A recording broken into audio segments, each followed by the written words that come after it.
Thank you so much for having me. I want to just make sure, is Hani Al-Basus in the audience? Okay. Hani's from Gaza, so I want to hear at the end if I got the facts correct. So I'll speak to you to hear your opinion of what I have to say. The topic I'm going to be speaking out this afternoon, late afternoon, is what happened in Gaza this past summer. I think there's a lot of misunderstanding about what happened, a lot of misinformation, a lot of disinformation, and even from places where one would expect better and one would hope better, such as Amnesty International. I think the report they recently issued on Hamas and Gaza during this past summer was, in some places, factually incorrect, in other places, very dishonest and misleading.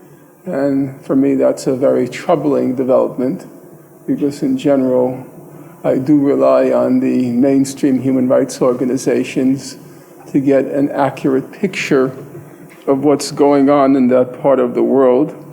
But it seems that even Amnesty is now succumbing to external pressures and not fulfilling its professional mandate, about which I'll have something to say in writing, hopefully in the near future.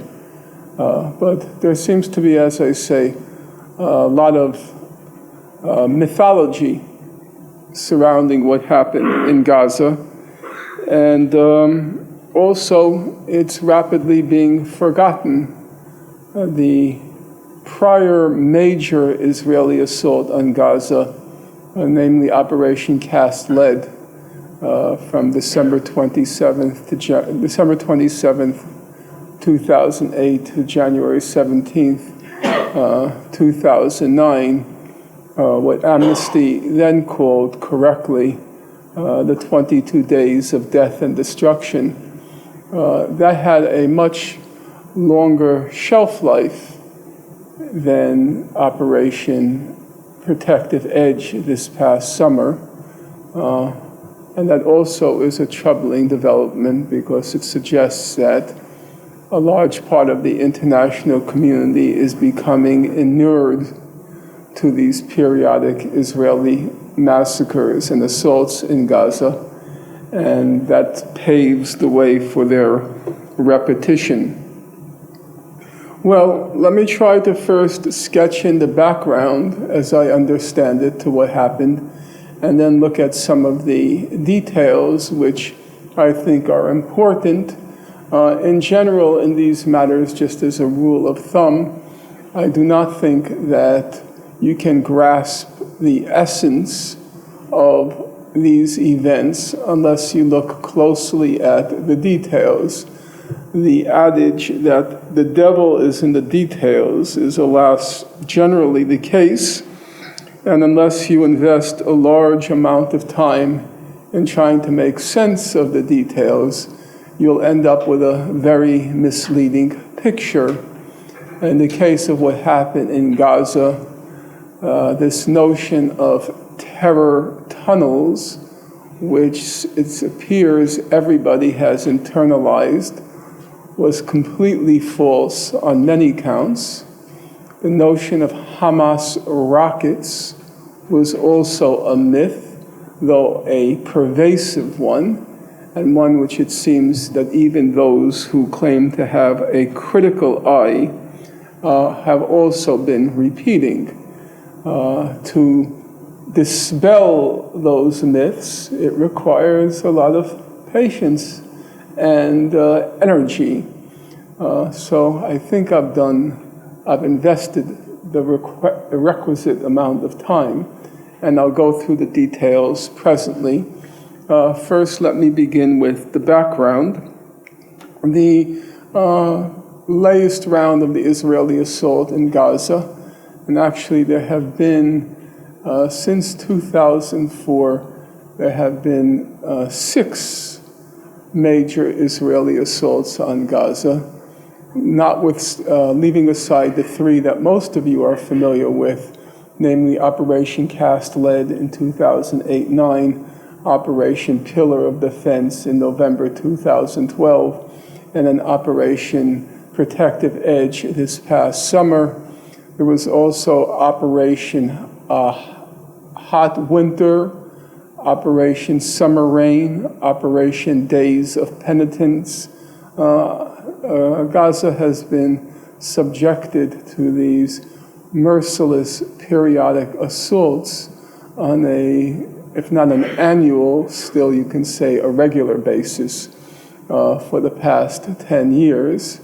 And it's actually a quite horrifying situation, even for those people like myself who often think I know the big picture and the details, but I'm always surprised at the magnitude and the persistence of this Israeli assault on the people of Gaza. In any event, the Operation Protective Edge, it's probably correct to date its origins from the end of April 2014, when Hamas, the Islamic organization in Gaza, and the Palestinian Authority based in the West Bank, they agreed to form what was called a government of national consensus. Hamas, as most of you know, is officially, by American standards and EU standards, it's officially a terrorist organization. But surprisingly, the US and the EU decided not to suspend relationships with the new government, although it included Hamas. In part, it was a retaliatory act orchestrated by the United States because Secretary of State John Kerry was angry that the Netanyahu government had sabotaged his efforts to achieve a agreement on resolving the conflict. And so the decision was not to suspend talks with the new government, but to adopt a kind of wait-and-see approach. In addition, the Palestinian Authority restated its support for what are called the preconditions for negotiations with the Europeans and the Americans. Those preconditions are, number one, that you have to renounce violence. Number two, you have to recognize Israel. And number three, you have to recognize past agreements. Hamas was now officially part of the government, which officially reiterated its support for those preconditions. And so, in effect now, Hamas was on board supporting these preconditions, which included recognition of Israel and renunciation of violence, and even recognition of the Oslo Accord, since that was one of the past agreements. In a normal world, this would be a source of euphoria for the Israeli government. Hamas was now carrying on in a moderate fashion, but quite the contrary, Israel, Mr. Netanyahu, reacted in a rage. It reacted in a rage because there was the fear that Hamas was becoming a legitimate adversary and therefore one with which Israel would have to negotiate.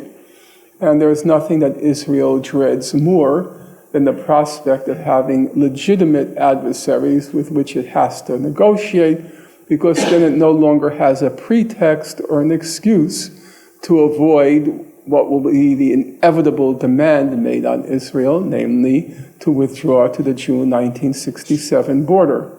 So Israel thrives on, earnestly desires, a non-moderate, extremist, irrational adversary.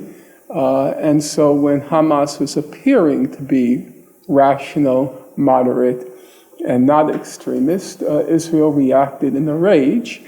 It reacted in a rage. Mr. Netanyahu insisted Hamas is a terrorist organization. You can't negotiate with it. And furthermore, from Netanyahu's perspective, this is the second time that his sage advice was being ignored by the US and the EU. The first time, of course, being the negotiations with Iran. So first, Iran was threatening a second Holocaust against Israel, but the US and the Europeans, the US, the other four members of the Security Council, and Germany, even though Iran was threatening a second Holocaust, they were negotiating with Iran. And now they were negotiating, or potentially negotiating, with Hamas. As I said, Netanyahu reacted in a rage, but there wasn't really much that he could do about it. There wasn't much he could do about it except react in a rage until the middle of June. In the middle of June, 3 Israeli teenagers were kidnapped, and now an opportunity, a gift, dropped into Netanyahu's lap. It was an opportunity to exploit the kidnapping of the 3 kids, who were almost certainly killed immediately, and Netanyahu knew they were killed immediately. He exploited the opportunity in order to create the conditions that would delegitimize Hamas once again. And so he launched what was called at the time Operation Brother's Keeper. The Israelis launched an assault on the West Bank, blew up homes, killed about 6 Palestinians, ransacked businesses, arrested about 500 Palestinians, mostly Hamas militants, and with one clear purpose in mind. Officially, Operation Brother's Keeper, officially, it was supposed to help rescue the 3 teenagers who had been kidnapped, but in fact, its real purpose was to evoke some sort of extremist reaction from Hamas, and thereby enabling Netanyahu to turn to the US and say, you see, I told you, they're terrorists, you can't negotiate with them. Or as Netanyahu later put it to a State Department official, he said, never second guess me again when it comes to Hamas. At the beginning, and I'll be happy to be corrected on these facts by Hani al-Basus, but originally Hamas itself resisted the provocations. It didn't resume its rocket attacks, it held back. But other of the Palestinian resistance organizations in Gaza did not hold back. There was some rockets, or I prefer to call projectiles, launched from Gaza. Eventually, the situation deteriorated, and before you know it, on July 8th, there was a full-blown new Israeli operation. As Gideon Levy, the Israeli columnist, puts it, Israel has this knack for coming up with, as he calls it, childish names for its operations. And this time they conjured up the Operation Protective Edge, whatever that means. I've still not quite figured out. I know cast lead comes from Jewish tradition. Protective edge, it sounds like a razor blade. But whatever it might mean, they launched the Operation Protective Edge, and the first week or so, the first 2 weeks actually, no, the first week and 1 day, week and 2 days. The first 9 days, it was only an air assault. Some of you might recall that at the beginning, Netanyahu held back from that ground invasion. And the big question mark was whether he would launch the ground invasion. The reason he held back and the reason he was conflicted about whether to launch a ground attack on Gaza was this. Israeli society does not tolerate easily combatant casualties. In fact, it tolerates civilian casualties more than it does combatant casualties. It's a kind of Sparta-like society in which the fighter and the combatant is very much revered, and a combatant's death is a greater source of national sorrow than a civilian's. Well, if you launch a ground invasion, there's always the danger that significant numbers of combatants are going to get killed.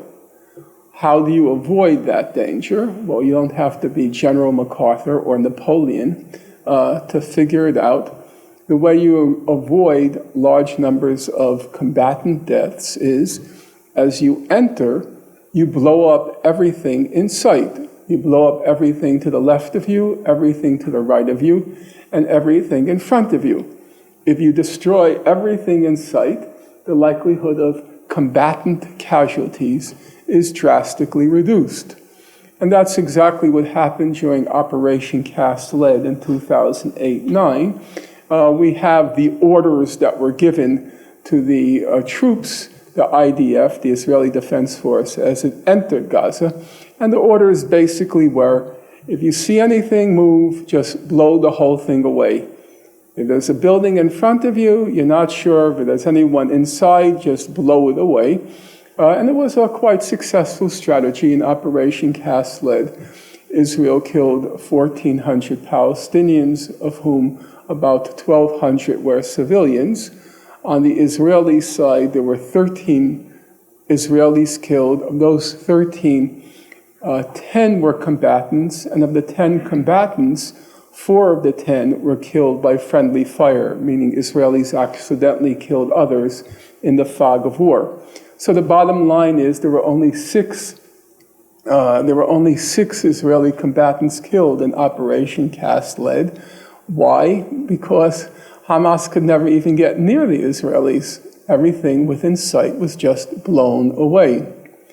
So Mr. Netanyahu, concerned about his domestic popularity, he doesn't want to launch a ground invasion in which there will be a large number of combatant casualties. The only way to avoid that large number of combatant casualties is blast everything in sight. The problem is he can't blast everything in sight because of after Operation Cast Lead in 2008-9, there was a huge international reaction climaxing in the Goldstone report. There were fears. Actually, the fears proved unfounded, but there were fears that Israelis, senior officials and military personnel were going to be prosecuted. And so Netanyahu worried if he blasted everything in sight, we're going to have new prosecutions, more international outrage. And so his dilemma from July 8th until July 17th, his dilemma is, if I enter Gaza and I don't blast everything in sight, I may suffer domestically. If I enter Gaza and blast everything in sight, I may suffer internationally. So what do? He holds off until a new gift dropped into his lap, and that gift dropped into his lap on July 18th. That was the day, in case some of you have forgotten, that was the day that the Malaysian airliner was downed over the Ukraine. Now, some of you are wondering, okay, now this is becoming a little bit strange. What does the Malaysian airliner being downed over the Ukraine have to do with little Gaza? In fact, it has everything to do with Gaza if you understand politics. And politics is in large part, as I think Alan Nairn said when he spoke here before me, politics is in large part not about big historical forces. In large part, politics is just taking advantage of situations. Mr. Netanyahu took advantage of a very real fact. 3 Israeli teenagers were kidnapped, but he exploited it because he's a good politician. And in 1989, long before most of you in this room were even born, there was what was called the First Intifada among the Palestinians. It was a mass uprising. And the First Intifada caused Israel real problems, not least internationally. It suffered a major public relations debacle because of the way Israel was carrying on in its repression of that revolt. In 1989, this is the second year of the First Intifada, there was the Tiananmen massacre in China. Now, some of you are really wondering what the heck is going on here. We've gone from Gaza to Malaysia to Ukraine. How did we come to the Tiananmen massacre? Well, in fact, everything is related. The Tiananmen massacre happens. The Chinese government kills several hundred Chinese gathered in Tiananmen Square. And at that point, shortly thereafter, Netanyahu, who was already a prominent politician back then, Netanyahu gave a speech at Bar-Ilan University in Israel. And he said Israel's big mistake was it should have exploited the opportunity when all the cameras of the world shifted to Tiananmen. They should have used that opportunity to carry out an expulsion in the West Bank, because he's a good politician and he's nothing if not media savvy. So he says the cameras are now on China. Let's carry out an expulsion. Now, if we fast forward to this past summer, as you will recall, all the cameras shifted to the Ukraine and the downing of the Malaysian airliner. And Netanyahu realized, good politician that he is, here is an opportunity. We should exploit it. So the very night of the afternoon that the Malaysian airliner was downed, on that night, he launched the ground invasion of Gaza, because he figured with all the cameras now focused on the Ukraine, I can carry out massive death and destruction and get away with it because nobody's going to be watching. And in fact, from the beginning, even already as a factual matter, already from July 8th, he was engaging in basically a war of terror against Gaza, carrying out massive assaults on civilians and civilian infrastructure, which are all war crimes under international law. So in the course of the next 50 days, the Israeli forces, the ground, the air, my memory is not the Navy, but I could be mistaken on that. The Air Force and the ground forces, they struck homes. They blew up, the estimate is 18,000 homes were destroyed, leaving 108,000 people in Gaza homeless. Let's bear in mind all the figures I'm giving you now. They are simply supplementary. By supplementary, I mean there was the assault in Gaza in 2008-9. There was the assault in Gaza in 2012. And because of the siege, because of the blockade, the illegal, immoral, inhuman siege of Gaza, there was nothing rebuilt from the previous assaults. In 2008-9, from Operation Cast Lead, Israel left behind 600,000 tons of rubble. 600,000. None of that was rebuilt because of the siege. Israel prohibited cement or any building materials from entering Gaza. Actually, in the course of Israel's siege on Gaza, it prohibited chocolates from entering Gaza. It prohibited chips from entering Gaza. It prohibited baby chicks from entering Gaza.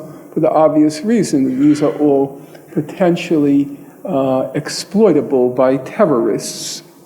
Chocolate, chips, and chicks. Well, they attacked homes, businesses, schools, mosques, hospitals, ambulances, Gaza's only power station, sewage plants, civilian shelters, and fleeing citizens. As I said, it was a fairly outright and unconcealed terrorist assault on Gaza, hoping to break the will of the people of Gaza to either inflict a military defeat on Hamas or break the will of the civilian population in order to turn them against the Hamas leadership. By the end, approximately 2,200 Palestinians were killed, judging by the information of all the human rights organizations. At least 70% of those 2,200, or about 1,600, were civilians. The last figure is about 540 of those killed were children. About $6 billion in infrastructural damage was inflicted, again, supplementary to all the damage that had not yet been repaired. On the Israeli side, 67 combatants were killed, 7 civilians killed, 1 child was killed. So to just give you one ratio that's indicative of what's sometimes called, in my opinion, inappropriately, a war. On the Palestinian side, 540 children were killed. On the Israeli side, 1 child was killed. The Israelis officially say there was $20 million in infrastructure damage. So there you have a ratio of 6 billion on Gaza's side, 20 million on the Israeli side.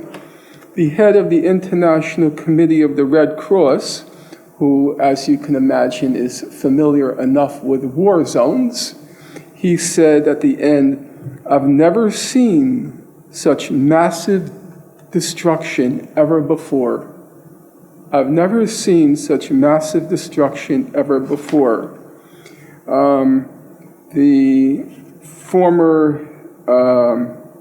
current Secretary General of the UN, Ban Ki-moon, he said the massive deaths and destruction in Gaza have shocked and shamed the world. Well, that's the basic picture, and now let's try to focus in on some of the details. First of all, there were aspects of what happened which came as a, not so much a surprise, but which were pleasant certainly for Israel. The most important of which for our purposes is that they got blanket U.S. support. That's usual. Though in the circumstances, it was, I would have to say, even though predictable, it was nonetheless quite shocking. Already by the third week of July, the human rights organizations like Amnesty International and Human Rights Watch were stating that Israel was committing what probably are war crimes in Gaza.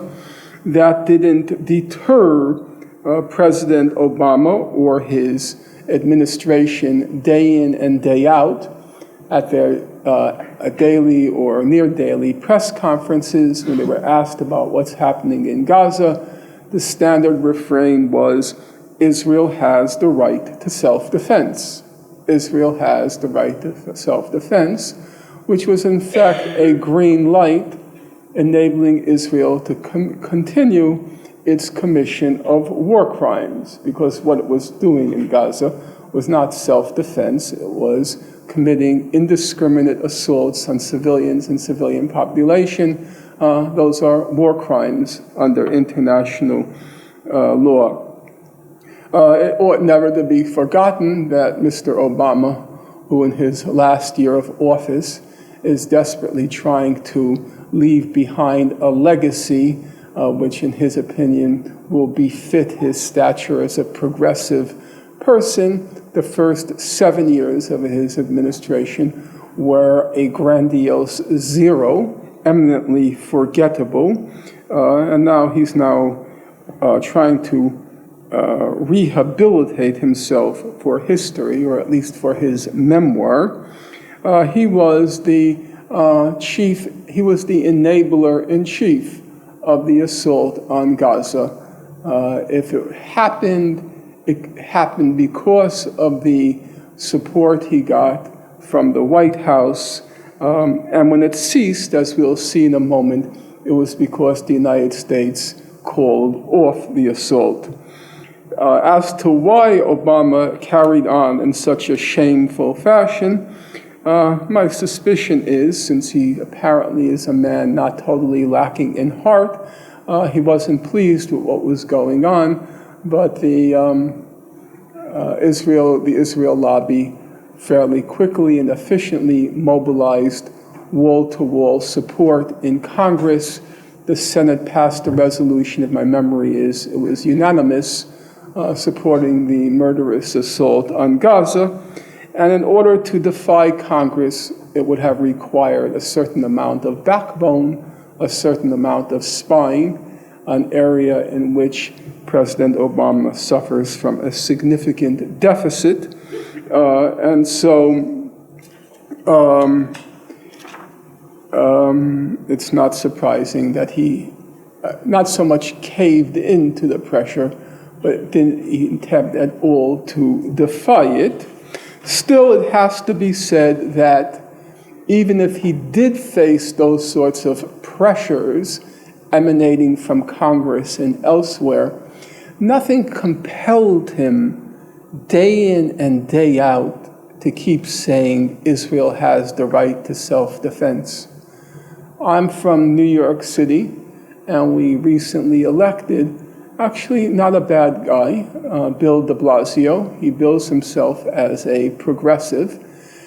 He's, of course, lousy on the Israel issue. It's New York, but he has in my opinion, a certain amount of, let's call it, propriety. So when the assault began on Gaza, he expressed support for it, of course, predictable, but then he fell quiet. He did what he had to do, but de Blasio knows what's going on there is criminal. I'll do what I have to do and then shut up. But Obama did not do that. It was day in and day out that ghastly mantra, Israel has the right to self-defense. If the support coming from the U.S. was predictable, there was also an unpredictable realignment, or I should say the realignment of forces in the Arab world, Arab Muslim world, now came to the surface, and it was a realignment, a reconfiguration of forces which Israel could not but have been very pleased with. In this particular assault on Gaza, it enjoyed the support of Egypt under the mass murderer Mr. Sisi. It enjoyed the open support of Saudi Arabia under the leadership of the, I don't know what they are, actually. Parasites comes to mind.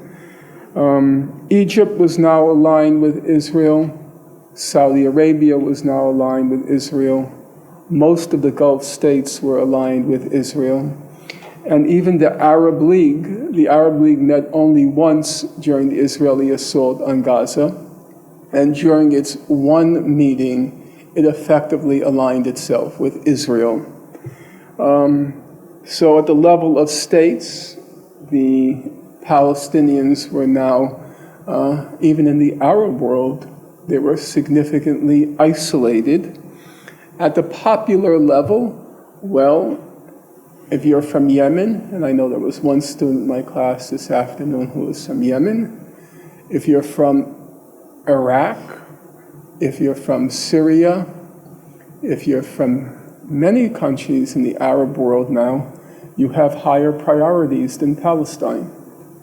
And so the kinds of solidarity that Palestinians had grown accustomed to, that kind of solidarity has now pretty much dissipated in the Arab Muslim world.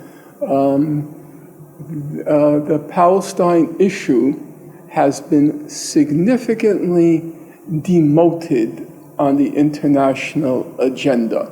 It's declined a lot. There was a time where no Arab country dared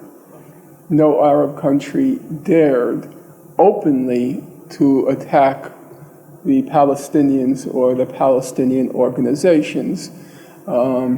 That's changed a lot now because there's less popular pressure and because there's new concerns in the Arab world. The Saudis are less concerned about Zionism than they are about Shia. They are less concerned about Israel than they are about Iran. So you have this new realignment of forces from which Israel has been a significant beneficiary. Surprisingly, the one place in the world where Palestinians got enormous support to their eternal credit and to their eternal honor, and with no self-interest, as far as one can detect, was from the Latin American states. Argentina, Bolivia, Brazil, El Salvador, Chile, Peru, Uruguay, Venezuela. They all voiced outrage and support, outrage at Israel and support for the Palestinians. It's a redeeming chapter in history that these countries which were once under the thumb of the United States and nobody really gave a darn what they had to say about anything, now have even redeemed themselves at a moral level because they had nothing to gain by voicing their outrage and support, but they did. As it happened, it wasn't significant at the practical level. At the practical level, the Palestinians were, one has to say, alone, or I should say the people of Gaza, were alone and abandoned during the last assault. When I specified Gaza, I amended my initial statement. I said Palestinians, and then I said Gaza. It's because even in the West Bank, the other part of Palestine, the other constituent of Palestine, the amount of support shown for the Palestinians was very insignificant. As to why, we could discuss that, but we have to be honest about the fact that the people of Gaza were alone and abandoned. Well, as you know, there were many claims made. Some of you are no doubt thinking, those of you who don't approve of what I have to say, those of you who don't approve are no doubt thinking, but this guy has left out some critical factors. So, for example, he hasn't yet mentioned, except briefly and in passing, he hasn't yet mentioned the terror tunnels that Hamas had constructed in Gaza. And in fact, it's true that Hamas had constructed a sophisticated, ramified tunnel system in Gaza. It didn't altogether surprise me. I have enough familiarity with the Arab Muslim world to know that 10 out of every 9 Arabs and Muslims, not 9 out of every 10, 10 out of every 9 Arabs and Muslims is a civil engineer. And so, in the case of Gaza, you have a large population, 60% of whom are unemployed, and all of whom are civil engineers. And they're also a very resourceful people, the people of Gaza. I have a student now, he's from Gaza, named Sadiq. By coincidence, he is Professor Al-Bassous's student. And whenever in my class something goes wrong, something doesn't work with the computer, something doesn't work with the heating, the air conditioning, Sadiq, figure it out. Because I know if he's from Gaza, he can take that bottle and turn it into a spaceship to Mars. They're very resourceful. And the fact of the matter is, the tunnel system was a very impressive catacomb that they had constructed in Gaza. And because of this tunnel system, which was not vulnerable to either air assaults or to artillery assaults, you had to detonate it from the inside. It was pretty deep into the ground. Because of the tunnel system, Israel suffered an unprecedented number of combatant casualties. As I mentioned, during Operation Cast Lead, there were 10 Israeli combatant casualties, of whom nearly half were friendly fire, so effectively there were 6 casualties. In the case of the Israeli assault on Gaza this past summer, there were 67 Israeli combatant casualties. They were quite surprised, and the reason was not hard to figure out. Part of the reason was the Hamas fighters. By the way, when I say Hamas, I'm using it shorthand for all the resistance groups, but we'll just call it Hamas. Part of it is they were apparently better trained, better able to defend themselves against the foreign invaders. But on the other hand, it's because they kept popping out of the tunnels, and Israel didn't know what to do. In the case of Cast Lead, as I said, in 2008-9, they blew up everything in sight. If you read the reports from Cast Lead, it's very interesting. Nearly all the soldiers who testified said they never saw a Hamas fighter. This is 2008-9. They never saw a Hamas fighter because everything was blown away as Israel was entering Gaza. This time, they saw Hamas fighters because you can blow it away from this, you could try to blow it away with your Air Force and with your artillery, but they kept coming out of the tunnels. And that was a real disaster for Israel. And in fact, the ground invasion was not much of a ground invasion. The Israeli troops stayed very near the border. They only went in, I think it was, I can get the figures from Professor Al-Abous, but they only went in, I think it was like 3 miles or 1 mile from the border. They stayed very close because they couldn't destroy the tunnels. The whole place is riddled with the tunnels. So the tunnels were effective. Were they terror tunnels?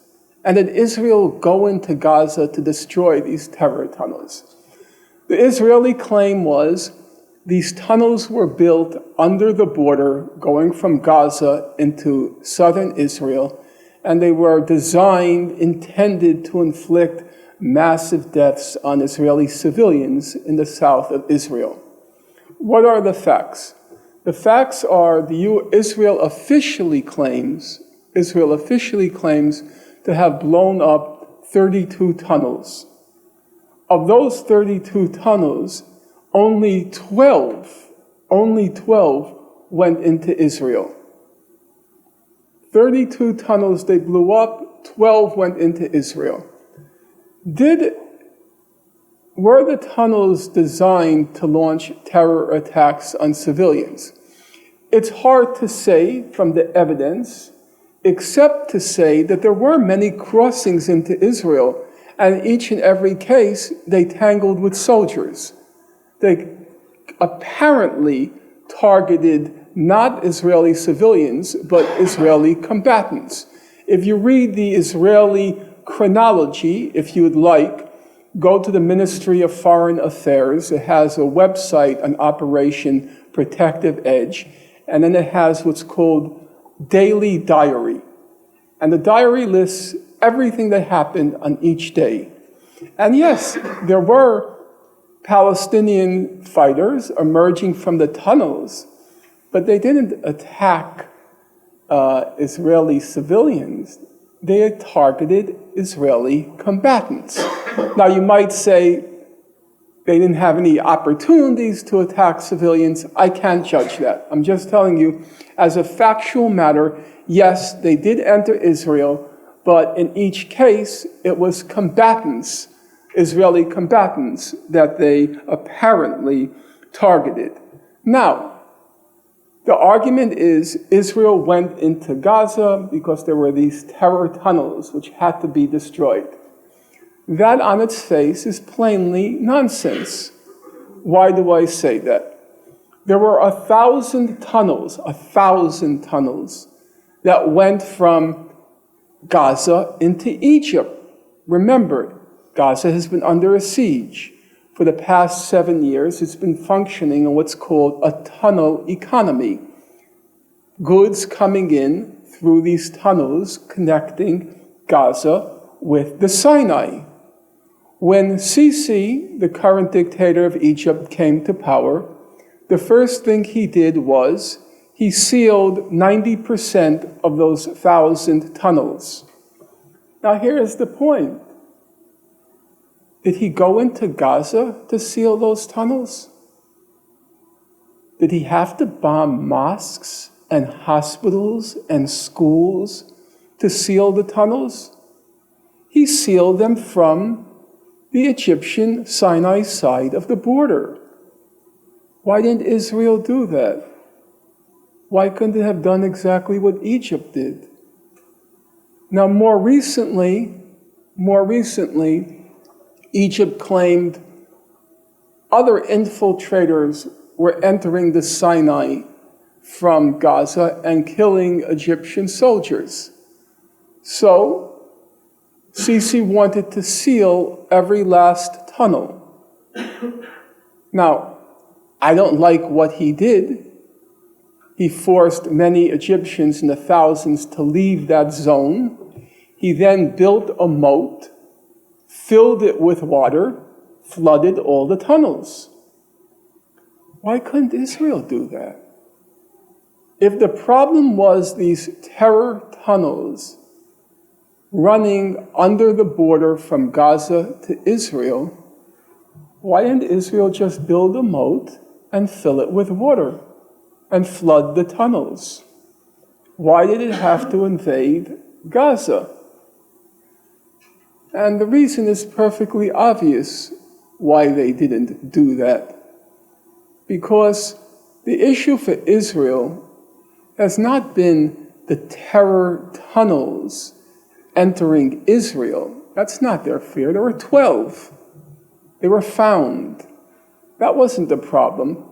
The problem was all of Gaza was filled with these tunnels.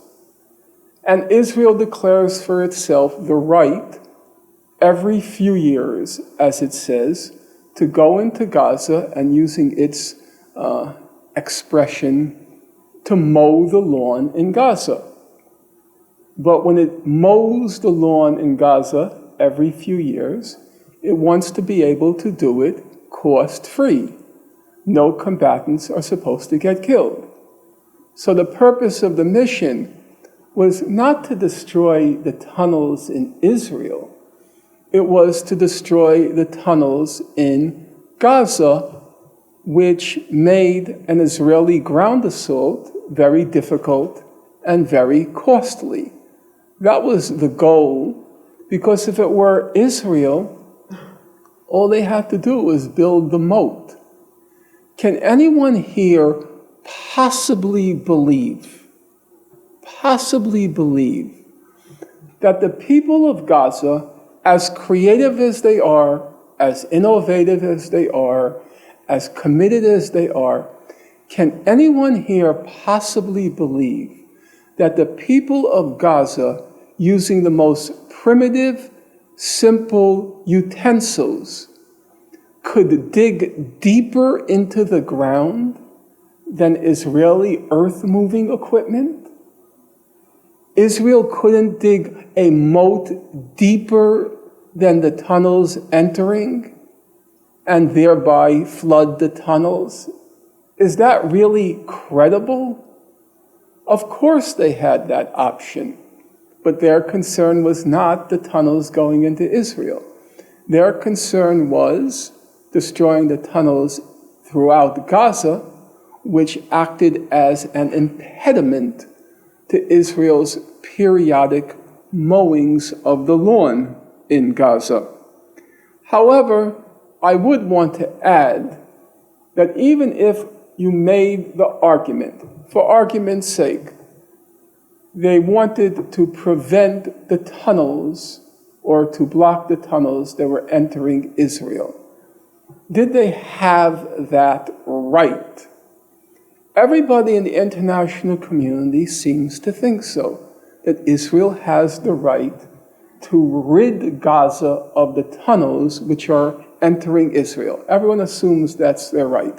So if you read any of the negotiations or agreements that have been going on since the Israeli assault, everybody agrees that we have to make sure that the Palestinians in Gaza, they don't use the cement, if it ever enters Gaza, they don't use the cement to build more tunnels.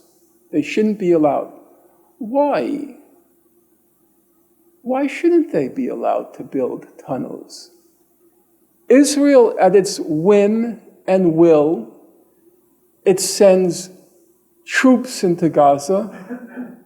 It dispatches its air force into Gaza to bomb the place into smithereens. It fires artillery shells into Gaza, 34,000 during the last attack, 34,000 artillery shells, 95% of which were directed at densely populated civilian areas. Israel's allowed to fire the artillery shells, the high explosive artillery shells.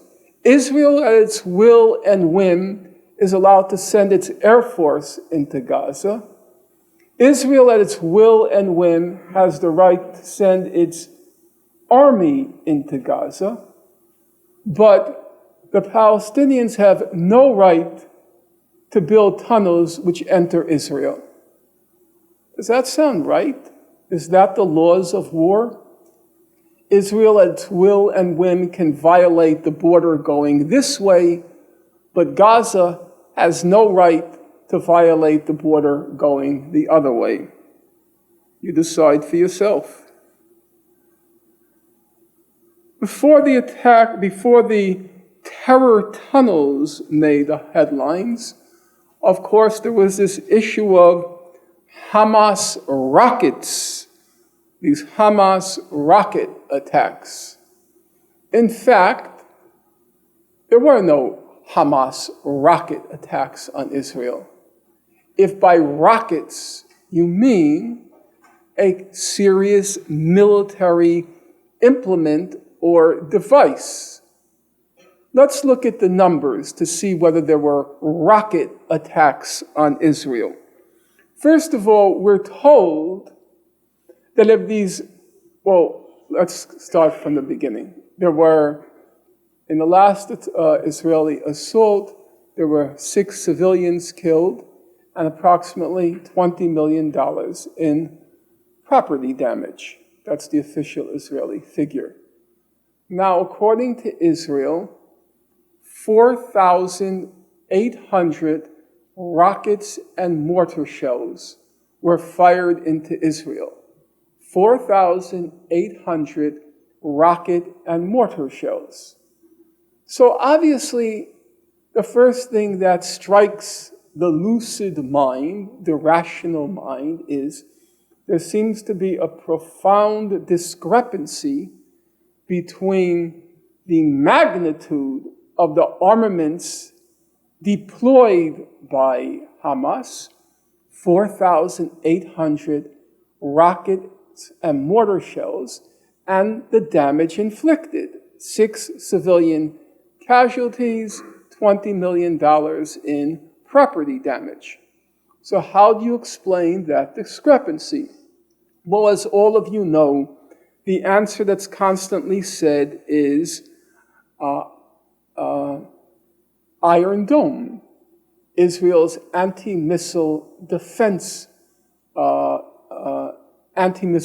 system, Iron Dome.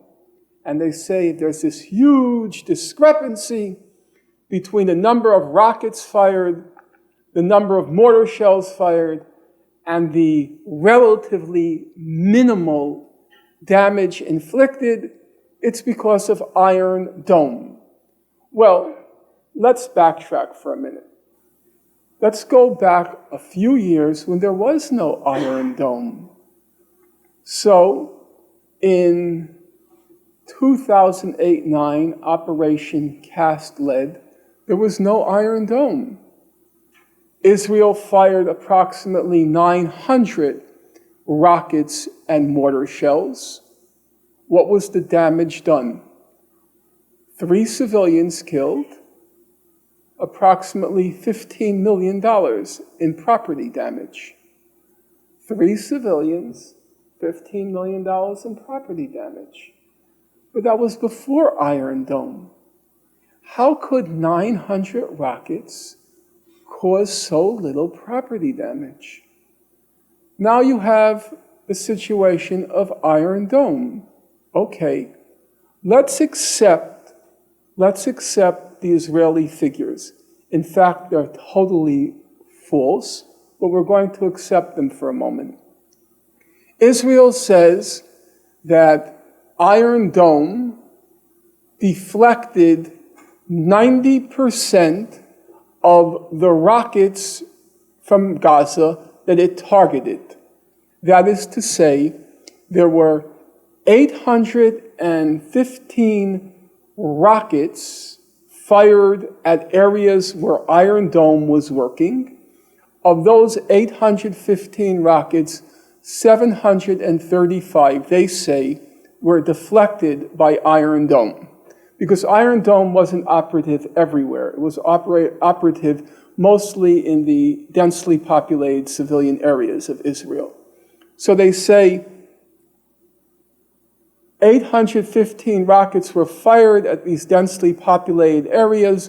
Of those 815 rockets, Iron Dome deflected approximately 90%, or 735 rockets. Okay? First of all, as I said, the numbers are almost certainly false. In fact, Theodore Postel, who's one of the world's leading authorities on anti-missile defense, he says Iron Dome, its effectiveness was probably no more than 10%, probably closer to 5%. So in fact, Iron Dome succeeded in deflecting, in reality, probably around 40 rockets. I don't want to get into the technicalities here, but those of you who want to ask me questions afterwards, I'll be happy to take your questions. But leaving aside that issue of the efficacy of Iron Dome, even if you accept all of Israel's claims, how could there have been 4,000 rockets, because they said there were 814 rockets fired at Israel. We deflected 735, that's what they claim. So if they deflected 735, that still leaves 4,000 rockets and mortar shells. Now you have to ask yourself a question. How could 4,000 rockets and mortar shells have only inflicted 6 civilian casualties? That doesn't seem to make very much sense. Part of the reason is fairly clear. It had nothing to do with Iron Dome. It was the fact that Israel had upgraded its civil defense system since 2008-9. It now has a very efficient civil defense and civil warning system, and that in part accounted for, it's correct, the civil defense system, not Iron Dome, in part accounted for the low number of civilian casualties. But is that the whole explanation? Well, ask yourself a simple question. We all know, however efficient a civil defense system is, a civil defense system cannot protect buildings from suffering damage from rockets. Schools don't go into shelters. Hospitals don't go into shelters. Houses don't go into shelters. How could you have 4,000 rockets and mortars, shells fired at Israel, 4,000, and you have only $20 million in property damage? That's Israel's official figure. I mentioned to a correspondent from Israel who was angry with me. I said, look, I admit I live in a relatively prosperous neighborhood in Brooklyn. I'm not prosperous. I have an apartment house, but the houses next door. Just 5 direct hits from rockets would cause $20 million in my neighborhood. The homes run for about $5 million, or $4 million. 5 rockets, that's the $20 million. So how could 4,000 rockets and mortar shells result in only $20 million in property damage? Well, the answer is obvious. Because they aren't rockets. They're basically pipes. They're enhanced fireworks. And the irony of what happened was both Hamas and Israel had a mutual stake in pretending they were rockets. Israel, so it could say to the world, we're defending ourselves from rocket attacks. And what would the United States do if Mexico fired 4,800 rockets and mortar shells at Texas or Florida? And Hamas said they were rockets because they wanted to show that armed resistance works. So for them, it was proof of the efficacy of the resistance. And so they both participated in this kind of charade that Israel was the victim of massive assaults, rocket and mortar shell assaults from Gaza. Incidentally, if you look at the southern region, the southern border region of Israel, there was no Iron Dome there.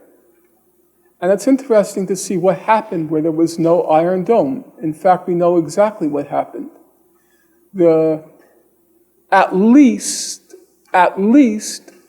2,000 of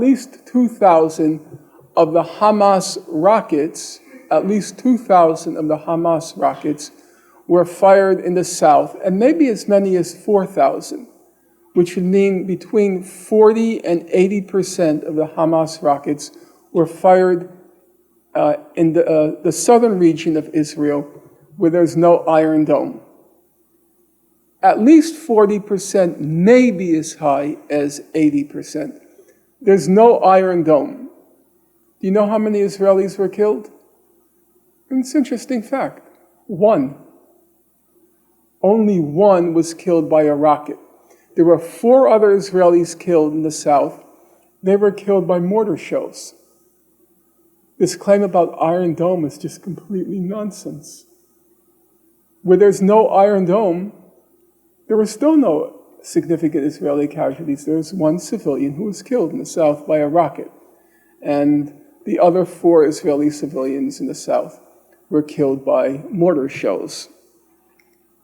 Well, let me now just come to how the whole thing ended.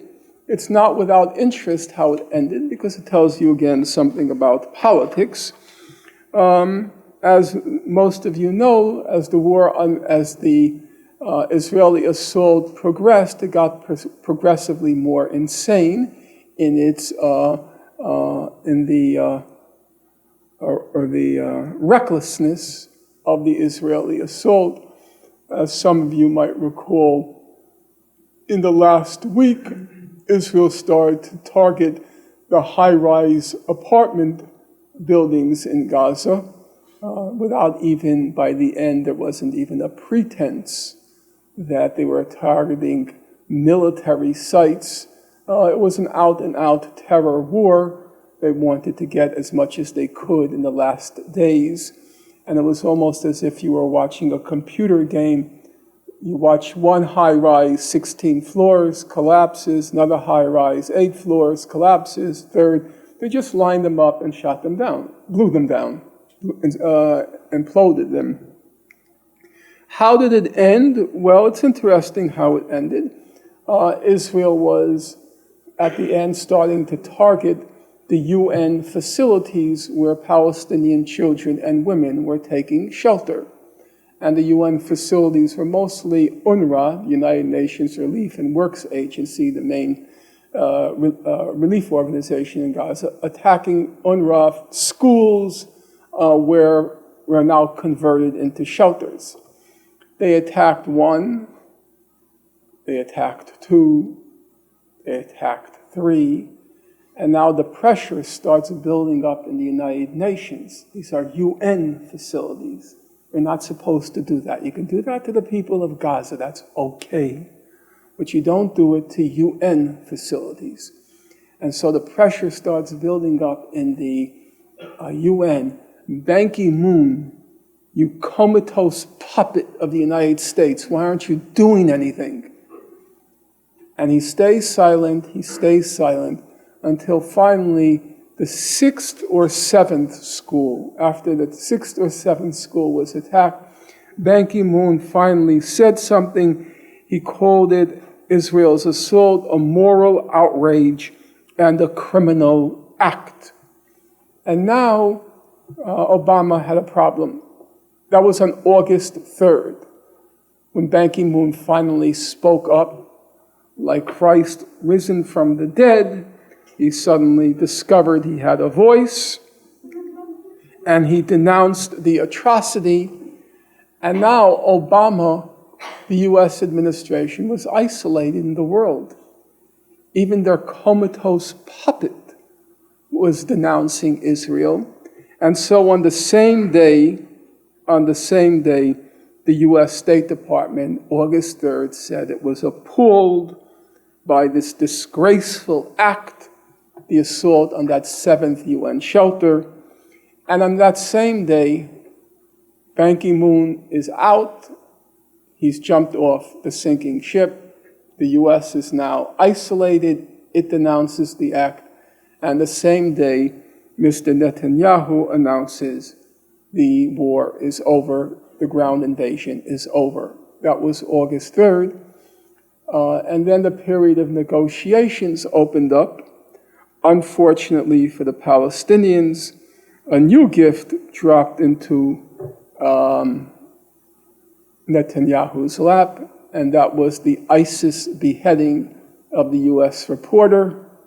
Now, once again, all the attention shifted. The cameras were now riveted on this new thing that emerged ex nihilo, out of nowhere in the world, this thing called ISIS. And so Mr. Netanyahu used this new opportunity to carry on in a lunatic fashion, as I said, culminating in that last week in the destruction of these apartment houses. Actually, no Palestinians, or only a couple, were killed. They emptied out immediately, and the buildings were decimated, destroyed. And at the end, it all ended on August 26th.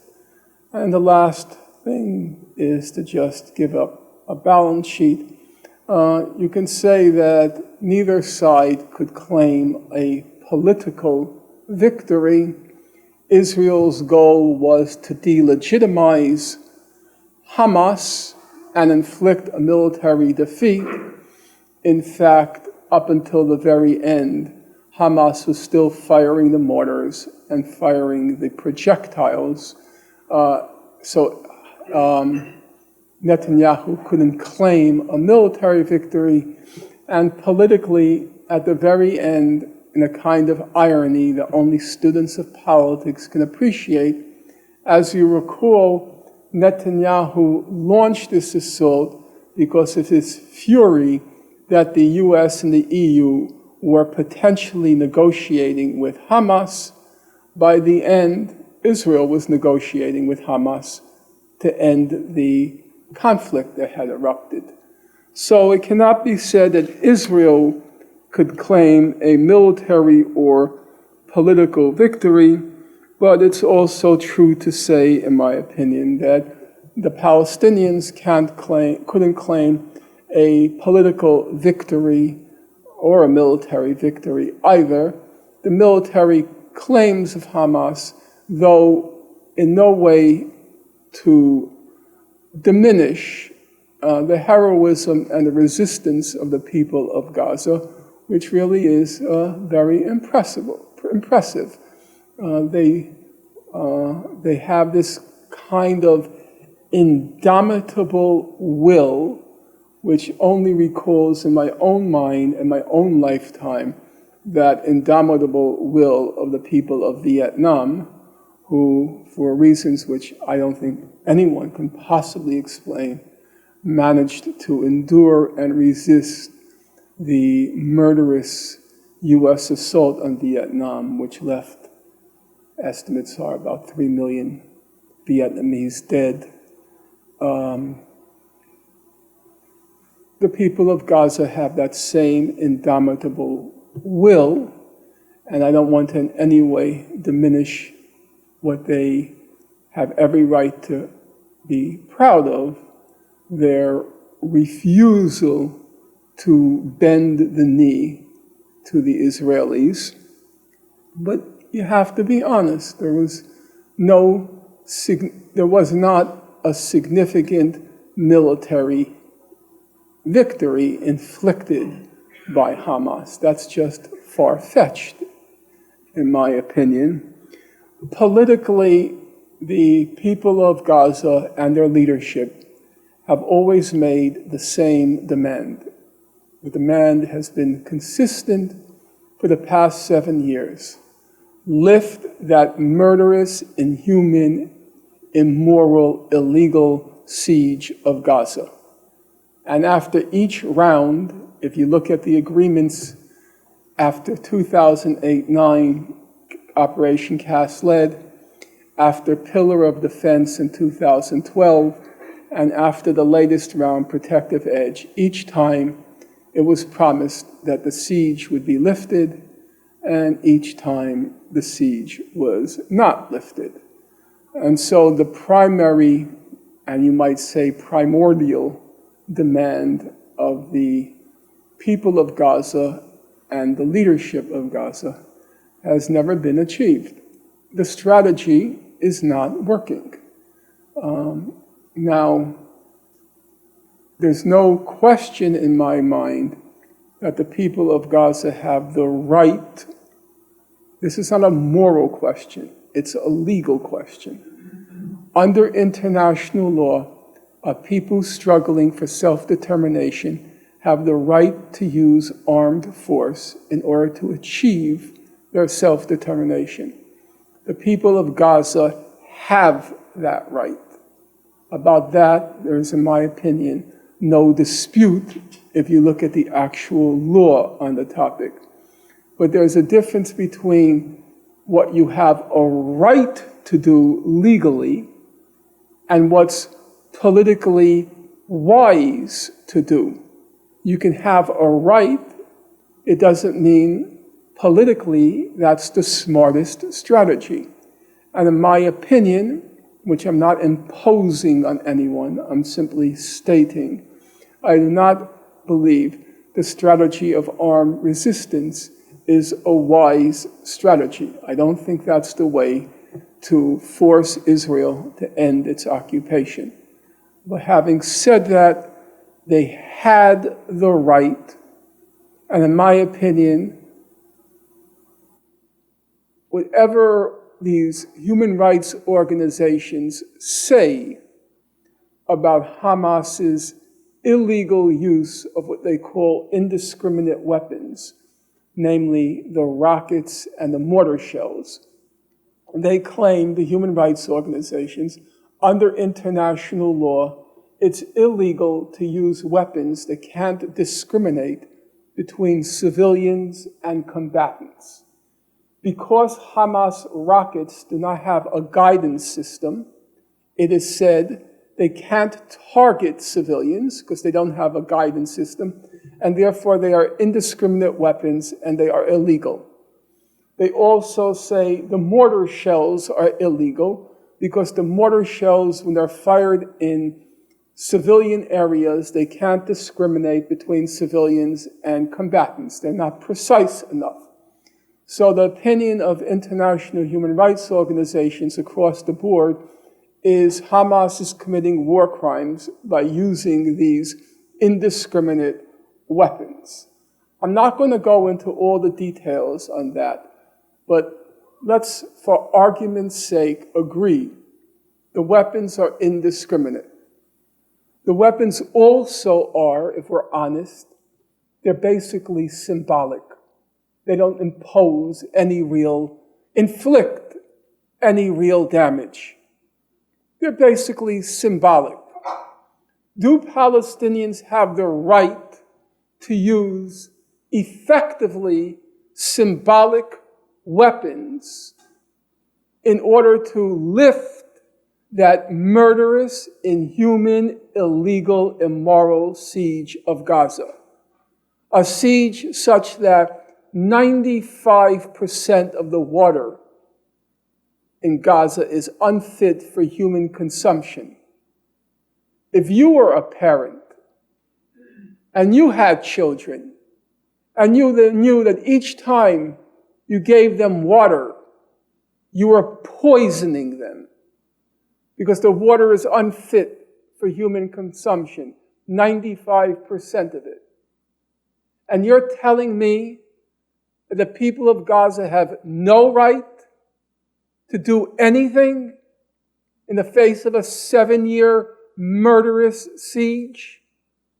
That the only right they have, because they can't use the mortar shells and they can't use the rockets, and we're told they can't fight from densely populated areas because that's also illegal under international law. So what are they supposed to do? According to Amnesty International, if you add up everything, what are they supposed to do? All the Hamas fighters, they have to leave all the densely populated areas in Gaza. Well, Gaza happens to be one of the most densely populated places on earth. So you have to leave the 95% of Gaza, which is densely populated, because you're not supposed to fight from civilian areas. So that means you're all supposed to go into an empty field. No, I'm serious.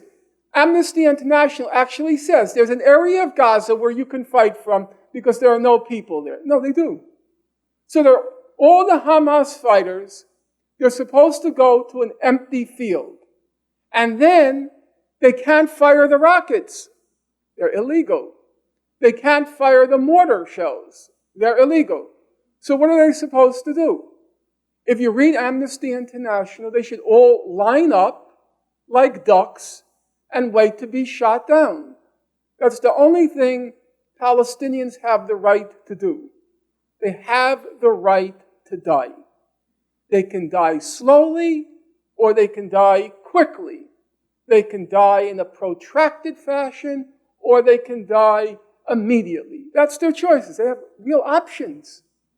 You can wait to be poisoned to death, or you can line up to be shot down like ducks. You have options, choices. That's the beauty of international law. It gives you options and choices about how to fight. If you read Gandhi, Gandhi said,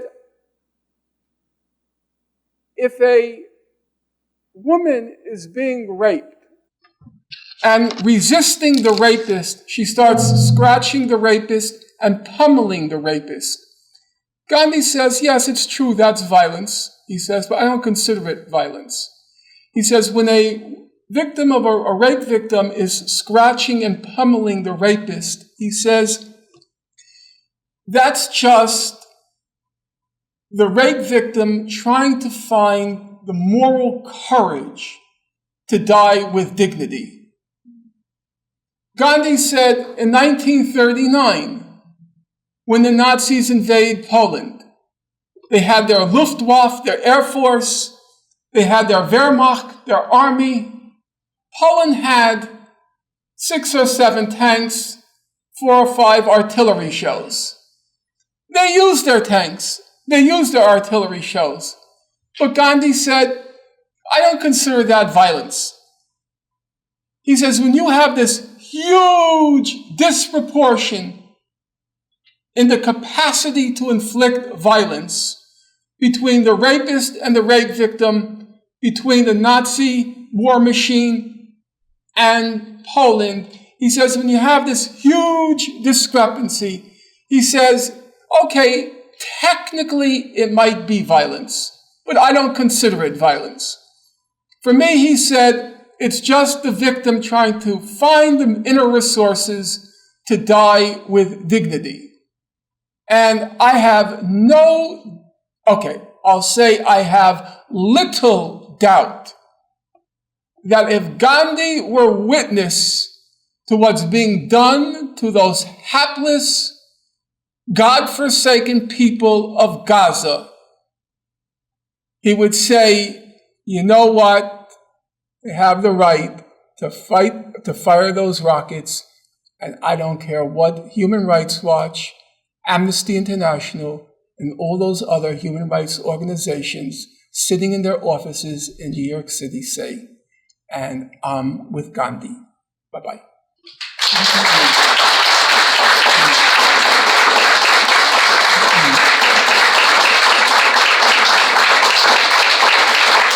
So let's start taking questions.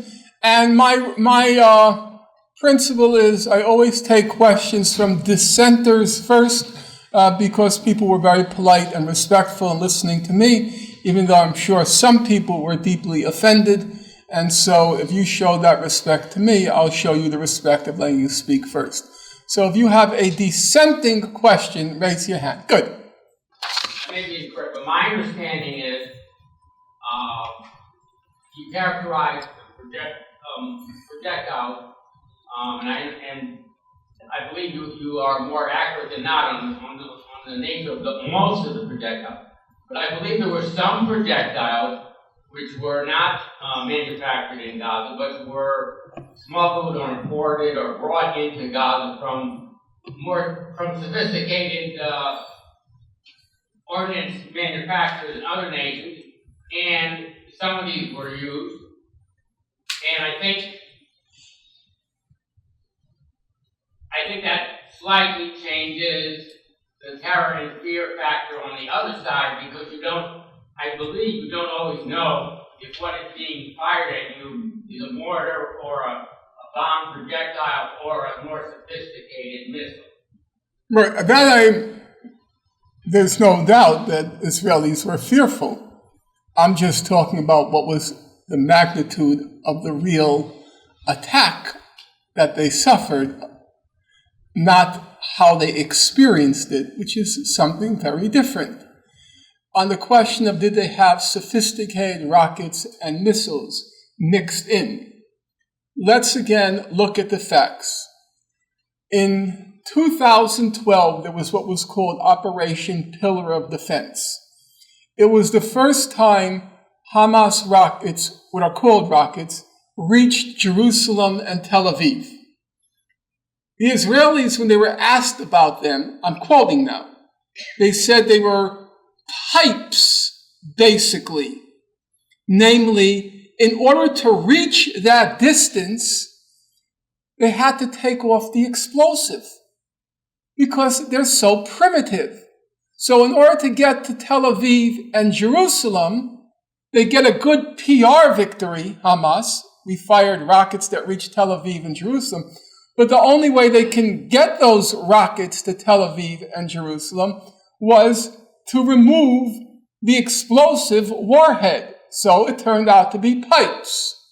Now, just remember the sequence of events. Operation Pillar of Defense occurs in 2012, November. Sisi comes to power in Egypt in July 2013, which means there was a 7-month window of opportunity.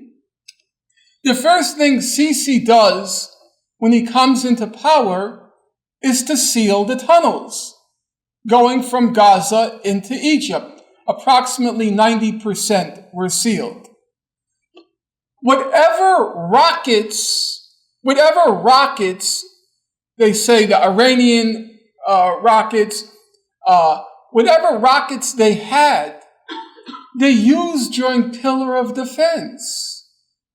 They exhausted their arsenal. Now you say, but maybe they then replenished their arsenal. But they didn't have that much time. By July 2013, the new Egyptian government is in power. It targets Hamas, closes all the tunnels, 90%. And everything they were firing in 2014 was just homemade. What could they make? What could they have made? If what you were saying is true, and I'm not saying you're being purposely dishonest, I'm testing the hypothesis. If what you were saying were true, how could it be, according to Israel's own figures, $20 million in property damage? That doesn't make any sense. This building where we are, this building is worth more than $20 million. How could 4,000 rockets cause so little damage unless they were rockets? If you go on that Ministry of Foreign Affairs website, they list each day the damage done. There was only one day where they listed significant civilian damage to civilian infrastructure. Just one day. I don't even believe it was $20 million. I think Israelis do what everybody does. You put in for a higher bill and it costs you. That's the way the world works. It's probably $10 million in property damage. Yes. Professor Alabous. Thank you very much, Professor. What you have been talking about is, for me, as you have been in the field and you witnessed the situation.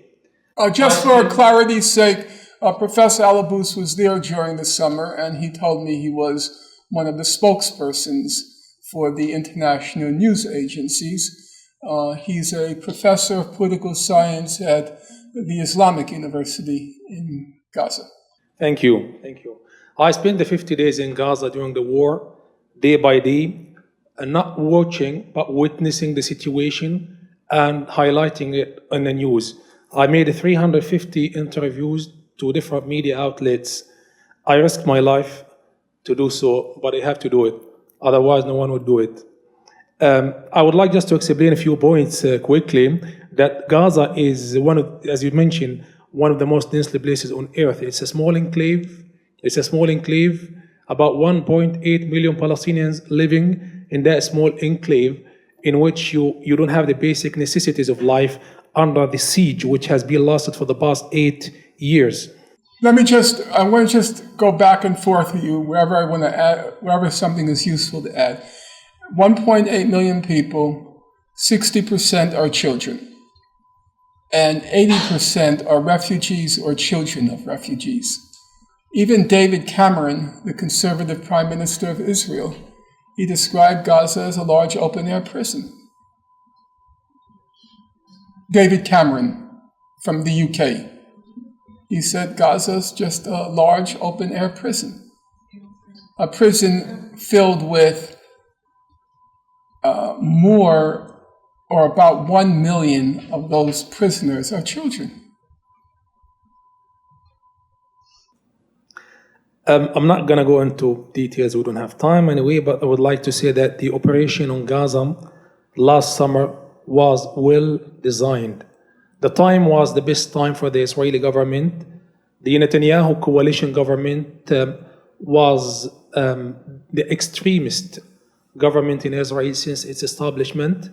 At the same time, Egypt, as Sisi regime, the dictatorship, wanted to end Hamas and wanted to end all kind of political activities which can be related to the Muslim Brotherhood. It's kind of the polarization of political systems and movements in the area.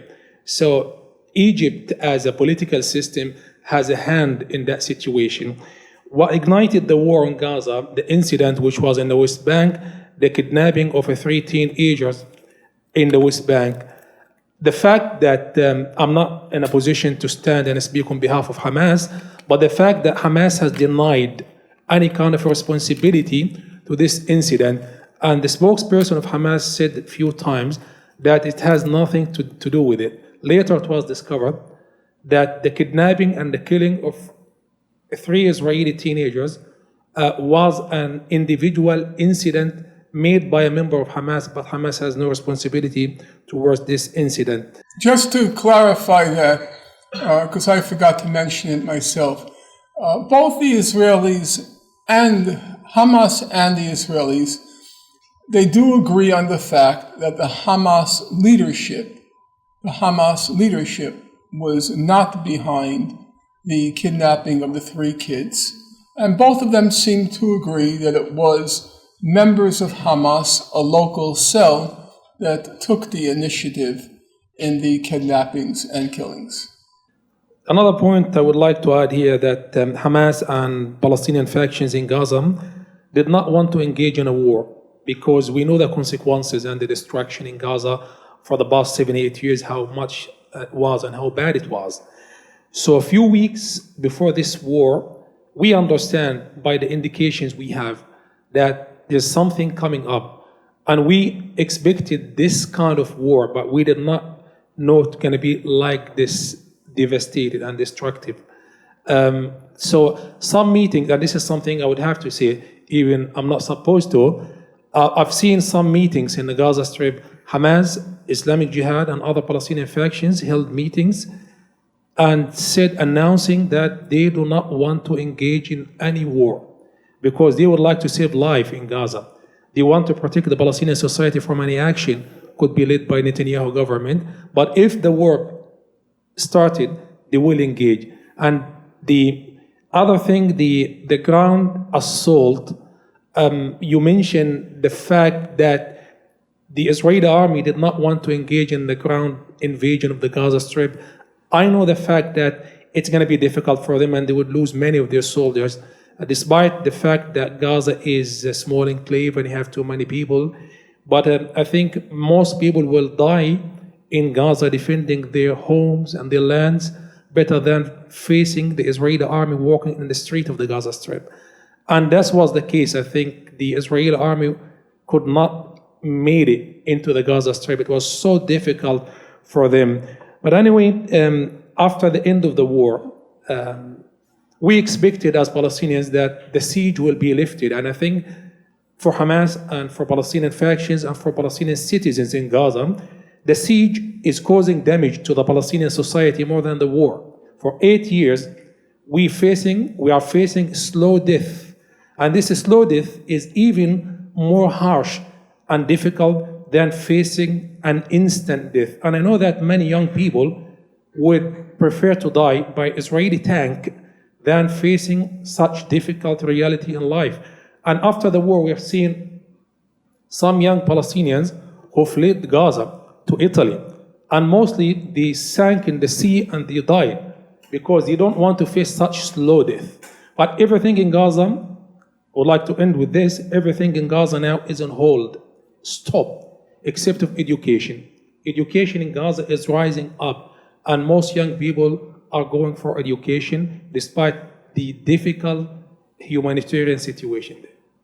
Thank you, Professor. Thank you.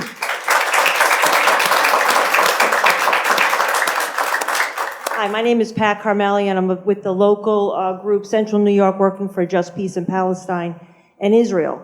You may know that last week, I think it was, Josh Rubner from the U.S. Campaign to End the Occupation spoke here. And just prior to the event, Force's SU faculty members tried to silence the event and have it canceled. I kind of looked forward to maybe a room full of some dissension. Welcome, come and challenge the speaker. I think maybe one or two showed up. The challenge was really very minimal. Today, I was expecting maybe some people coming to challenge you. If I didn't agree with what you had to say, Dr. Finkelstein, I would come and I would challenge you in a public audience such as this. Do you think the fact that so few show up, does it mean that we're winning it all? I'm looking for any kind of good news. I mean, is that a good sign because they don't have an argument anymore? That's a very important question, and it would be almost sinful to ignore that change. The Israelis, and they frankly admit it if you read their periodicals, they admit they've lost the battle for public opinion on U.S. college campuses. It's over. There's been a dramatic shift in sentiment on U.S. college campuses. In fact, I would say it takes a lot more courage nowadays to defend Israel on a college campus than it does to defend the Palestinians. Israel and its supporters are completely isolated. That's the good news. The bad news is, now that they've lost the battle for public opinion, they've made recourse to other methods to try to control what happens on college campuses. And the other methods are just, frankly, they're mafia-like methods. Threatening to trustees, threatening to not give donations. Calls to administrators. Everything is like backroom dealing in order to try to suppress the shifts and manifestations of those shifts, like passing resolutions calling for divestment, trying to suppress, repress, contain this shift in public opinion, but not through democratic methods trying to persuade, but using ugly methods like threatening to withhold alumni donations, threatening to withhold gifts to the school, all sorts of things like that. And that's just frankly dirty. So now, in some respects, I would say the battle has gotten a little bit uglier with what you're facing. But in other respects, it's been a huge victory, notwithstanding all of the propaganda from the news media. The truth about Palestine has breached the walls of American college campuses, and that's an important victory. Actually, whenever I hear some professors nowadays, they cast these kind of martyrdom poses, how heroic they are defending Palestine. Nowadays, it doesn't take any heroism. It's just not true. It's very easy to defend Palestine now on a college campus. It's very hard to defend Israel, in part because the people who support Palestine, they're very committed. They have a lot of passion. We were talking about in the class this afternoon. They have the passion and the righteousness of youth. And they give the Israeli supporters a really hard time. And then there's another factor. Most Jews are liberal. In the first presidential election, 80% of Jews vote for Barack Obama. Second presidential election, 70% of Jews voted for Barack Obama. And this was even with Netanyahu telling everybody to vote for Romney. But American Jews, no, they're liberal. Now, if you're young and you came from a liberal household, then if you're young, you're going to be liberal plus. You'll be a little bit more what we call progressive or even radical. So if you're young, youthful, idealistic, a little bit progressive, radical, you don't want to defend Israel. The guy in charge there, he's obviously a nut. He's a kind of freak. You don't want to defend Netanyahu. Your parents, they're from the 1960s. And the 1960s, for those of you who remember that golden era, as close to the Garden of Eden as we will have ever come, we all used to say, all we are saying is give peace a chance. I'll do it one more time. 1, 2, 3. All we are saying is give peace a chance. Now, if that doesn't bring tears to your eyes, and you have a heart of stone, I think that was beautiful. In any case, that's what we grew up on. And that's the sentiments we imparted to our children. And then you have this guy in Israel, and what's his refrain? All we are saying is give war a chance, and give it another chance, and give it another chance, and give it another chance. We have to attack Gaza again, and we have to attack Lebanon again. Of course, we have to incinerate Iran. You're young, you're Jewish, you're on a college campus. You don't want to defend that. Even if you love Israel, I think I'll keep it to myself. It's an embarrassment. You know, if you're the son of Cheney or Rumsfeld or Ross, what's his name? Russ, what's his name? The radio broadcaster. Rush. It's the old age, it's killing me. Rush.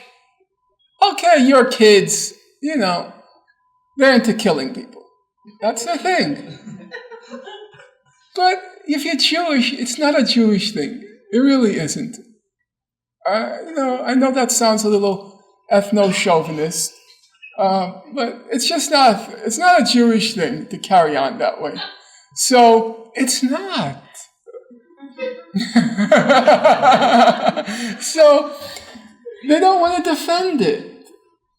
You know, in 2006 when Israel invaded Lebanon, the last 72 hours, when the war was already over, a resolution was signed, the war is over. They're waiting to implement it. The last 72 hours, the war is already over.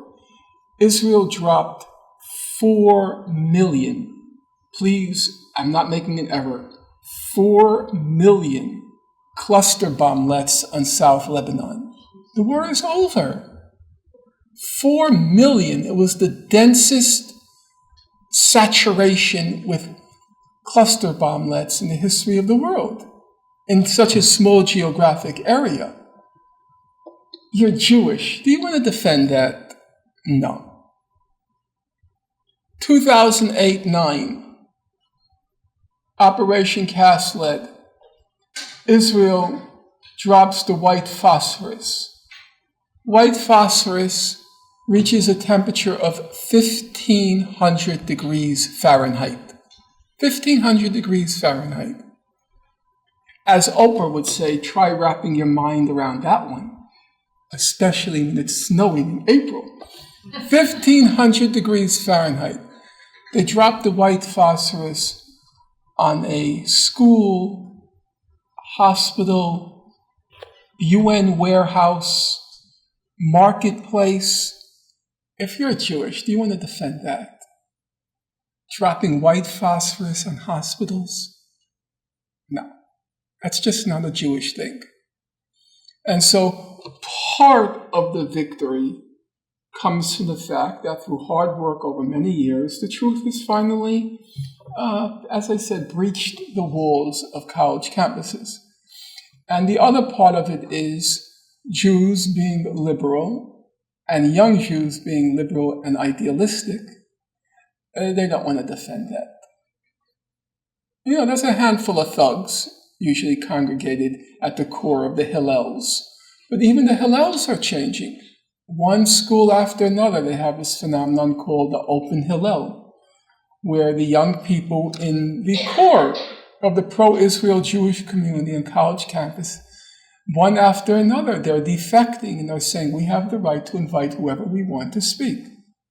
And if people who support BDS want to speak at Hillel, they have the right to do it. And the national organization, which is basically paid agents for Israel, they say, no, you can't do it. And so now Hillel, the core of the support for Israel on college campuses, they're in revolt. And as I said, speaking from my own experience, I'm not surprised at all. It's just not a Jewish thing. You can't defend that sort of stuff. You can deny it. Oh, we didn't do that. But then when the human rights organizations, Human Rights Watch, puts out a report flooding South Lebanon, and it describes the saturation cluster bombing. It's hard for a Jew to say Human Rights Watch anti-Semites, in particular because most of Human Rights Watch is Jews. It is. When Human Rights Watch puts out a report on the white phosphorus called Rain of Fire, what do you do with it? You can't deny it anymore, and you can't defend it. So either you switch sides and you say, I'm not going to support this Israel thing anymore, or you shut up. Okay, I love Israel, but I think I'll love it in my dorm room. I'm not going to love it outside because it's an embarrassment. And so between those two phenomena, I think the battle has been won. On that front, on the front of public opinion. But now there's another battle. It's a battle against really ruthless tactics, ugly tactics, in order to silence the dissent. Yes? When Israel had their blitzkrieg against southern Lebanon, Hillary Clinton was one of the first dignitaries to come out in total unqualified support for Israel. That's one thing. But I want your reaction. Elizabeth Warren, the big progressive Elizabeth Warren, she defended the attacks in the hospitals in Gaza. Yeah, it was disgusting. Let's be clear about it. It was disgusting what she said. There's two things I want your reaction to. Soon after the Gaza war, Governor Cuomo, along with 3 or 4 state legislative leaders, went to pay homage to Netanyahu. And the other incident, when Netanyahu came to speak to our Congress, it looked like, when you were watching that, something out of North Korea's legislature standing up every 3 minutes, clapping for their great leader. I mean, that's the image that came across. At least their great leader is Korean. Clapping for a foreign country's great leader. So I'm no big patriot, but there was just something so obnoxious about this guy barging into the U.S. Congress. And it was so... I'm not a big Obama fan either. I happen to loathe the guy. But it was so racist because everybody with an ounce of political sense knows there is no way Netanyahu would have carried on that way if it were a Bill Clinton or a George Bush in the White House. If it were George Bush, the first thing that would have happened is Vice President Dick Cheney would walk over to Secretary of Defense Donald Rumsfeld's office and they would nuke the country. What do you mean a foreign leader barging into our Congress? And then, knowing Cheney and Rumsfeld as we do, they would have also nuked all the countries around that country for having tolerated that country. And I immediately said, and I was criticized for it, I immediately said I was on Russian TV, RT, because that's the only ones that will have me. RT, I said that this was so obviously racist, what happened. And right after I said it, or I should say right before I said it, some of you will have recall that John Lewis, who is a genuine hero of the civil rights movement, no question. I don't like what the guy became. He's the representative from Georgia, from Atlanta area of Georgia, and Atlanta has a very rich Jewish community, and then you can connect the dots. He's always been very pro-Israel, and I don't like what he does because having been a genuine hero of the civil rights movement, he should know better and do better. In any event, the first ones to say they're not going to Netanyahu's speech, if you go back and look, the first ones that said they're not going were the Congressional Black Caucus, because they know a racist when they see one. They were the first ones, we ain't going. And Lewis had a lot to lose because of who his backers are in Atlanta. But he knew this was just pure racism. And then it was said later in the Israeli press that Netanyahu had committed a major blunder because he was hoping for a veto on the agreement with Iran coming from Congress. And the Israeli press said there won't be a veto because he lost the whole Congressional Black Caucus when he went to Congress, when he barged into the Congress.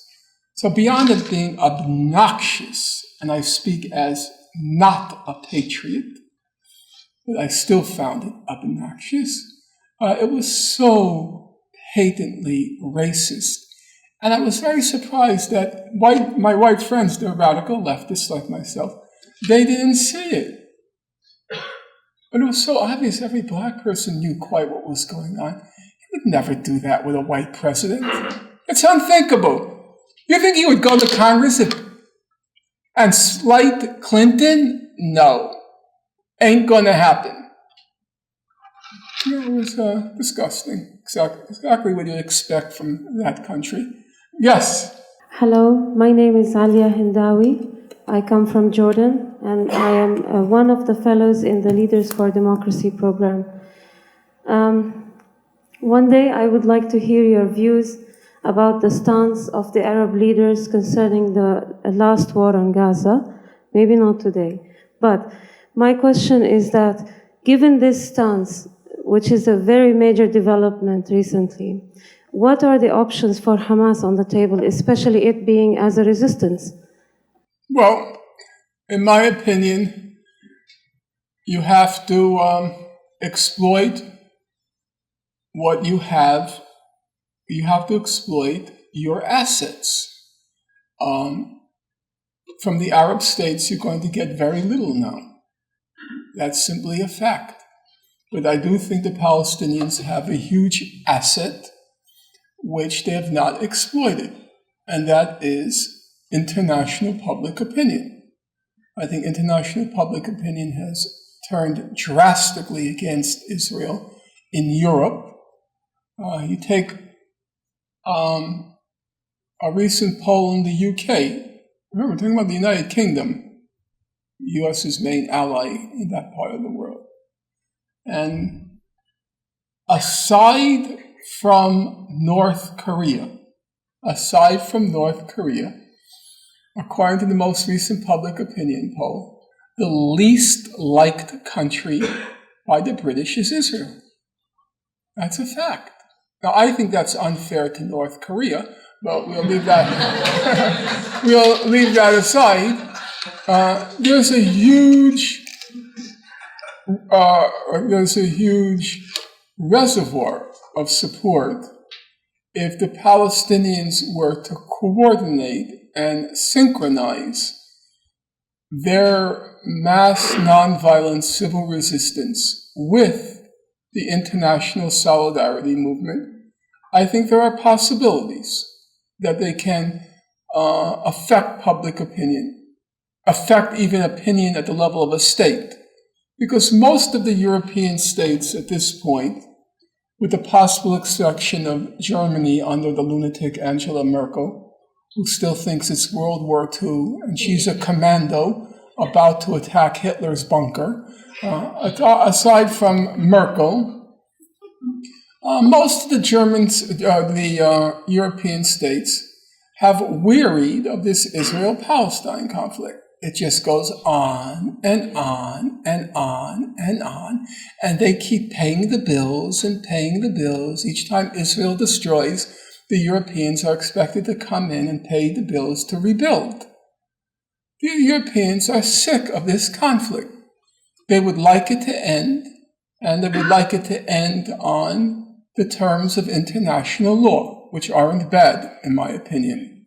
Namely, 2 states in the June 67 border and a just resolution of the refugee question. That's the international law. East Jerusalem is occupied Palestinian territory. East Jerusalem is the designated capital of a Palestinian state. So you already have European state opinion basically supportive of the Palestinians. You have European popular opinion in support of the Palestinians. But the challenge is, how do you get the Europeans to do something? They say it, but apart from this recognition of a Palestinian state, which many of them have now publicly supported, they've not done much.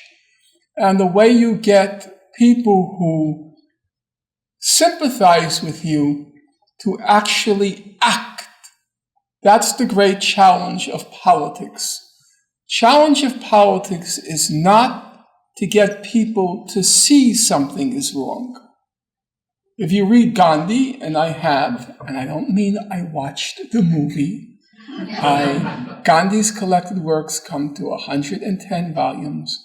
I read 40, they're each 500 pages. I read 47 cover to cover. I did my homework. I didn't read the Wikipedia entry.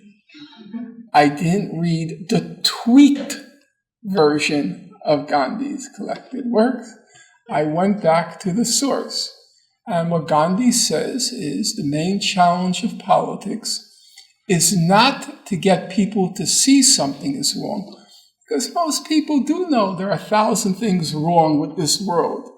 Any person getting up in the morning sees, that's wrong, that's not right, that shouldn't be, that's terrible. Homeless people in the richest country in the world. Subways that don't run on time. Everything is wrong with our society at this point. The problem is not to get people to see things are wrong. The problem is, how do you get them to act on what they already know is wrong?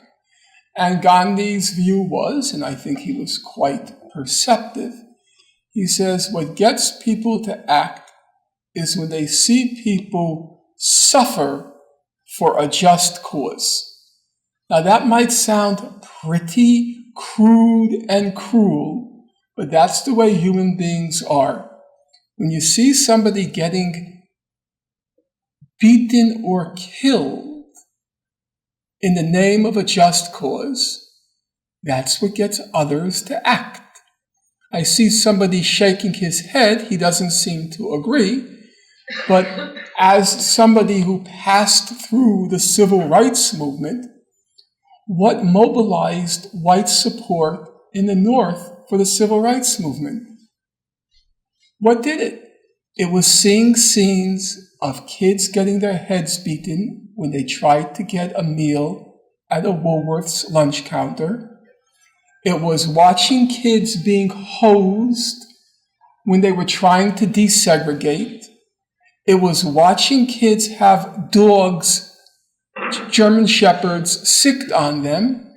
It was watching several civil rights workers getting killed. Those were the iconic moments that changed public opinion. For those of you who saw the film Selma, which I happen to think was not well done, but that's beside the point, If you recall in the film, and if you watch it or re-watch it, when they were marching, they wanted the police to attack. So the whole country would see, these are the people we're dealing with. And in my opinion, if the Palestinians can master, and it is an art, of nonviolent civil resistance, and coordinate with their many supporters abroad, I think there is a chance they can force the hand of Europeans to finally do something, and also embarrass Obama or whoever his successor might be, at least into silence. Maybe not support, but maybe into silence. So I think it's possible. I can go through all the details. I did a seminar with the folks at the, in Gaza. It's one of the centers, I can't remember now. It was around 10 people, and it was wholly unsuccessful because when I talk about international law, they just tune me out. But I do believe it can be won if you stick to the law, you engage in mass nonviolent civil resistance, and you manage to mobilize an international community of solidarity activists who are really quite committed to the cause. It's a very impressive fact. Palestinians often complain, nobody cares about us, nobody cares what Israel does. It's totally untrue. The Palestine cause has more support, not only than any other cause in the world today, but all the other causes combined. If we were to have a meeting this afternoon, and it was a representative from the Kurds, who are struggling for self-determination, a representative from the Tibetans, who are struggling for self-determination, a representative from the Kashmiris, who are struggling for self-determination, if you had the three of them, you couldn't fill more than 2 rows. But the moment people hear Palestine, they come out, even in the snow. They hear Palestine, they come out. Palestine can draw more people than global warming. It's funny, but it's true. And the challenge is, how do you exploit, capitalize on that resource? But the Palestinians never do. The problem is the Palestinian Authority, it doesn't believe in mobilizing people. It believes in begging the Americans to please, please, please give us something, anything. And Hamas, as I said, they have invested themselves in this idea of armed struggle, which I don't think can work. And I think that's regrettable. They have the right, but I don't think politically it's a smart strategy. It's not going to work. You're far too generous to Hamas on many levels, but I would particularly mention the reconstruction of Gaza. They've been a major impediment to that in terms of their rivalry with Fatah, not agreeing to allow supplies to come in to start the reconstruction. And in fact, diverting cement for tunnel building. Okay, listen. I agree. There's infighting between Hamas and the Palestinian Authority. I'm not going to dispute that. But let's be clear. That blockade, that siege is illegal. It is not Hamas that is imposing a siege on Gaza.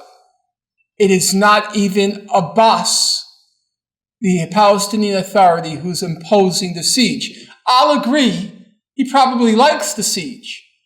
I'm not going to dispute that. But is he imposing it?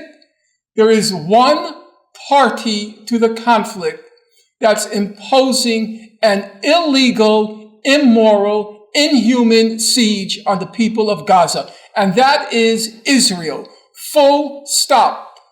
If Israel lifted the siege, it wouldn't make a difference what Hamas wants. The obstacle is an illegal siege. Sieges are strategic dual-use materials. There is no legal, that is... There are truckloads of humanitarian supplies that go into Gaza every day. Yeah, there are truckloads. According to the present number of truckloads that are allowed in, it would take at least a minimum of 10 years to rebuild Gaza. Do they have to wait 10 years for a home? Israel destroyed 18,000 homes. They have to wait a decade because Israel doesn't want to let the cement in. It doesn't even have anything to do with security concerns. It has to do with one thing. Israel doesn't want to give Hamas a political victory. They have to show the people of Gaza that Hamas took you to war and you got nothing. That's the message they want to send. That's why they won't let cement into Gaza. You're telling me it's for strategic reasons that they barred chocolate from entering Gaza? Excuse me, sir. Excuse me, sir. I will state factually, they barred chocolate from entering Gaza. They barred chips from entering Gaza. They barred baby chicks from entering Gaza. That's a fact. Now you're going to tell me that they were barring those things because they presented a security threat? Come on. I can't Let's answer be your for question real. about those specific items, but sir, there were lists. There were lists and lists. Aid goes in every day. It's Yes, truckloads. yes. They send in a trickle of aid to show the world that they're not monsters. That's well, you nonsense. know what? They are monsters. They are not monsters. Yes, they The real are. monsters is Hamas. Yeah, yes, The I reason know. why those hey, homes wait one were second. destroyed was It's they not, had weapons it's not in just, them. It's not just Hamas. It's all those Palestinians because they supported Hamas during the war. So all of them. So maybe we should just kill all the people of Gaza and that'll solve the problem. That's nonsense. Yeah, I know. It's nonsense. Just make them take 95% of the drinking water. It's not fit for consumption. And let's let them die slowly. That's a good idea. Israel bombed the only power plant in Gaza. Israel destroyed the waste system in Gaza. Sends power into Gaza. Excuse It's come me? from the Ashdod power I said, station, yes, I said. which they actually tried to rocket. Yeah, I know. You and the rockets. The rockets. If you had children in Gaza, you wouldn't be talking like you are now. You're very happy to be in Syracuse.